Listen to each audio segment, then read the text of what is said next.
আজকের ভিডিওতে আমি আপনাদেরকে একটি রিচার্জেবল ফ্যান বানিয়ে দেখাবো, যেটা এই তীব্র গরমে আপনাদের অনেক উপকারে আসবে। আর এই ফ্যানটি বানানোর জন্য আপনাদের 150 টাকার মতো খরচ পড়বে। তো চলুন আর দেরি না করে ভিডিওটি শুরু করা যাক। তো ভিডিও শুরুর আগে এই ভাইটিকে ধন্যবাদ এর আগের ভিডিওতে কমেন্ট করার জন্য। তো যারা এখনও পর্যন্ত আমার চ্যানেলটি সাবস্ক্রাইব করেনি তারা অবশ্যই আমার চ্যানেলটি সাবস্ক্রাইব করবেন। ভিডিওটি ভালো লাগলে একটি লাইক দিবেন আর আপনাদের বন্ধুদের কাছে শেয়ার করবেন। তো ফ্যানটি বানানোর জন্য আমাদের একটি ব্যাটারি লাগবে। তো আমরা এখানে 18650 লিথিয়াম আয়ন ব্যাটারি ব্যবহার করছি। এই ব্যাটারিগুলো আপনারা যে কোনো ইলেকট্রনিক মার্কেটে পেয়ে যাবেন। এলাকা এবং মানভেদে এই ব্যাটারি 70 থেকে 100 টাকার ভিতর হয়ে থাকে। তো এই ব্যাটারিকে চার্জ দেওয়ার জন্য আমরা একটি TP4056 চার্জিং মডেল ব্যবহার করব। এই চার্জিং মডেলটি আপনাদের এলাকায় 20-30 টাকা নিতে পারে।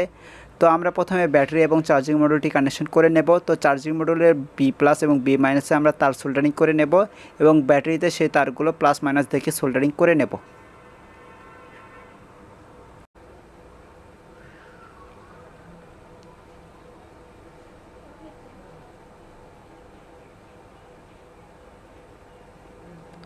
এরপর আমরা ব্যাটারিতে দুটি আলাদা তার সোল্ডারিং করে নেব।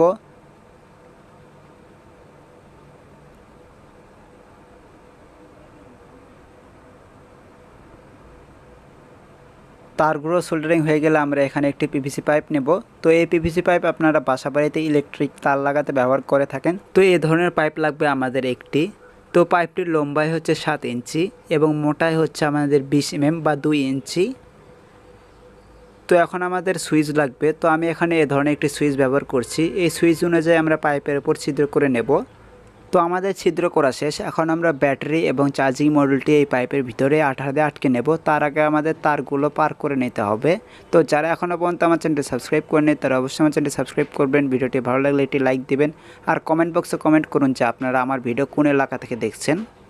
তো তারগুলো পার করা শেষ। এখন আমরা ব্যাটারি এবং চার্জিং মডেলগুলো এর ভিতরে আঠা দিয়ে আটকে নেব। তো এখানে শর্ট সার্কিট হবে, তাই আমি এখানে একটু টেপ পেঁচিয়ে নিচ্ছি।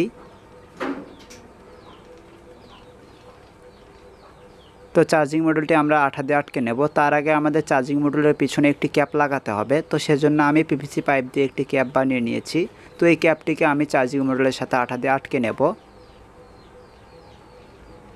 তো এখানে আমি গ্লুগানে আঠা ব্যবহার করছি। আপনারা চাইলে এখানে সুপার গ্লু বা অন্য কোনো আঠা ব্যবহার করতে পারেন।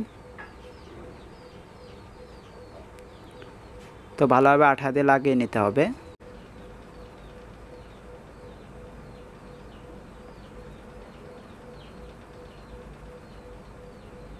তো আঠা দিয়ে লাগানো শেষ। এখন আমরা সুইচটির কানেকশন করে নেব। তো সুইচের জন্য আমরা এখানে পজিটিভ তারটি মাঝখান থেকে কেটে এখানে সুইচটি সোল্ডারিং করে নেব।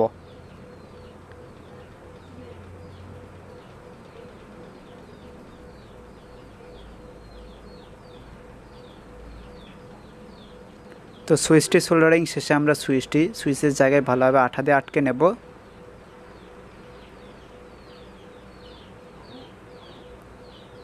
তো সুইচটি আটকানো শেষ। এখন আমাদের একটি মোটর লাগবে। তার আগে আমাদের যে অতিরিক্ত তার রয়েছে তা আমরা কেটে ফেলব।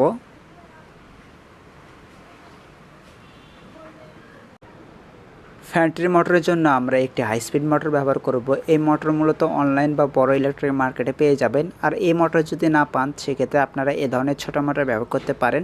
ছোটো মোটরগুলোর দাম আপনাদের কাছ থেকে 20-30 টাকা নেবে। আর এ ধরনের হাই স্পিড মোটর আপনাদের কাছ থেকে 80 বা 100 টাকা নিতে পারে। তো আমরা এই হাই স্পিড মোটরটি আমাদের ফ্যানের সাথে সোল্ডারিং করে নেব।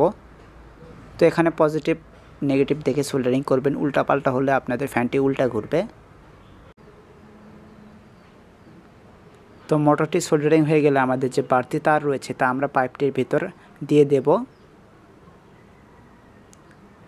তো এখন আমরা মোটরটিকে একটি প্লাস্টিকের ক্লিপের সাহায্যে আটকে নেব। এখানে গ্লুগানে আঠা ব্যবহার করা যাবে না। তো মোটরটি ঘোরার সময় অনেক গরম হয়, তো সেজন্য গ্লুগানে আঠা ব্যবহার করলে আপনাদের আঠাটি গলে যাবে। তো সেজন্য আমি এখানে একটি PVC পাইপ দিয়ে ক্লিপ টাইপ বানিয়ে নিয়েছি। তো এই ক্লিপটি আমি এখানে এভাবে সুপারগুলো আঠা দিয়ে আটকে নেব।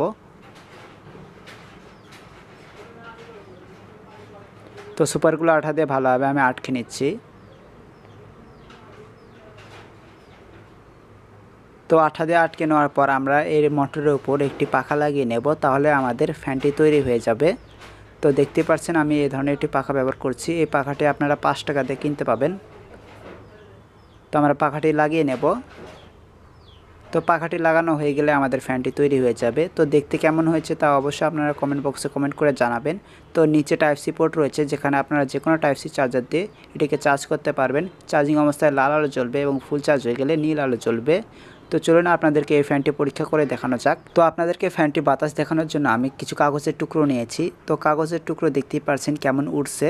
তো ফ্যানটির বাতাস হয়তো আপনারা বুঝতে পারছেন না, কিন্তু এই ফ্যানটি অনেক ভালো বাতাস দিচ্ছে, যা আপনারা কাগজের টুকরো দেখে বুঝতে পারছেন। তো এই ফ্যানটি কেমন হয়েছে তা কমেন্ট বক্সে কমেন্ট করে জানাবেন। আজকের ভিডিও এইটুকুই। ভিডিওটি কেমন হয়েছে তাও কমেন্ট বক্সে বলবেন। তো দেখা হচ্ছে পরে কোনো ভিডিওতে। ভালো থাকবেন। আল্লাহ হাফেজ।